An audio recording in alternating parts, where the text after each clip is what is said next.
वर्तमान देखंतु धान मंडी को नहीं आउ गुटे नुआ इनफॉरमेशन आसी कहवाक गले जो चाषींकर एपर्यंत टोकन आसी ना से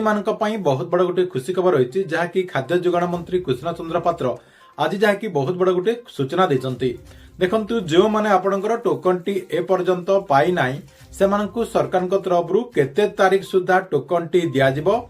ता नहीं माननीय मंत्री जहाँकि आज सूचना देते सहित माननीय मंत्री एपर्यंत क्यों डिस्ट्रिक्ट रे केते आपणकर धान किना जायछि से नहीं मध्य इनफॉरमेशन देते तेबे देखंतु मेनली आपणकर जो मानकर टोकन टी आसी नाही से माने केते तारीख सुधा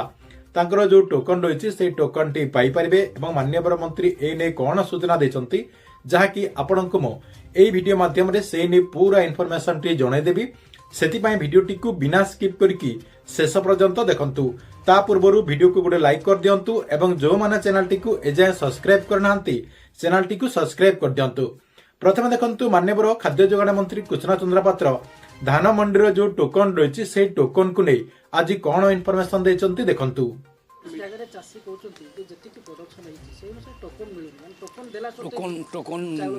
से प्रोब्लेम टिके थिला तो काली आमे बसिथिलु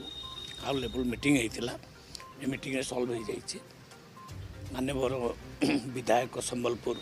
जनरल मिश्र थे तेणु आम डिसीजन नहीं समस्त धान किना कहार असुविधा कराबनी सब टोकन इश्यू हो।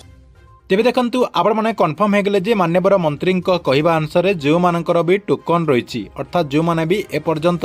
धान मंडी जो टोकन रही से टोकन टी पाई नाहंती सेमानंकु सरकार तरफ खूब शीघ्र जहाँकि टोकन दे दिया जिवो एवं सरकार जो नियम रही नियम अनुसार आपणकर धान टी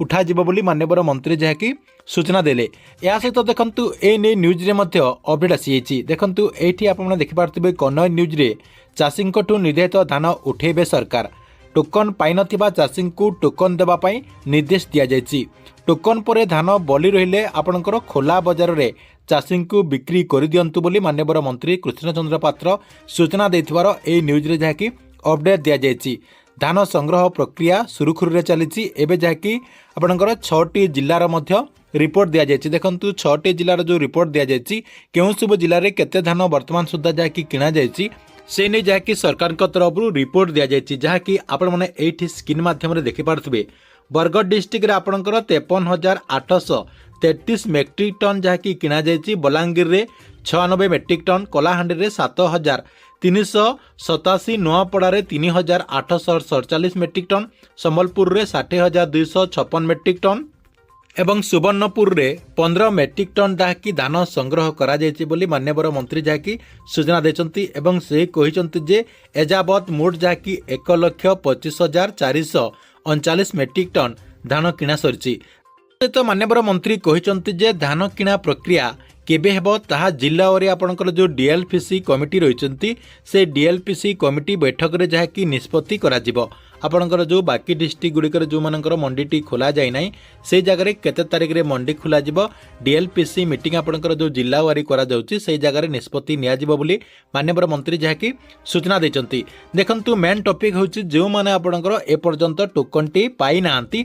सेमाने जहाँकि आउ कम दिन भितर टोकन टी पाइबे जहाँकि आपको मु सकाले आपणकर जो वीडियोटी आम चैनल माध्यम रे पोस्ट कर जायतिला से वीडियो माध्यम रे मध्य आपको मु जणाई सारिछि जे आउ 15 दिन भितर सबु चाषींकर टोकन टी आसीजिवो एवं ए नै माननीय मंत्री मध्य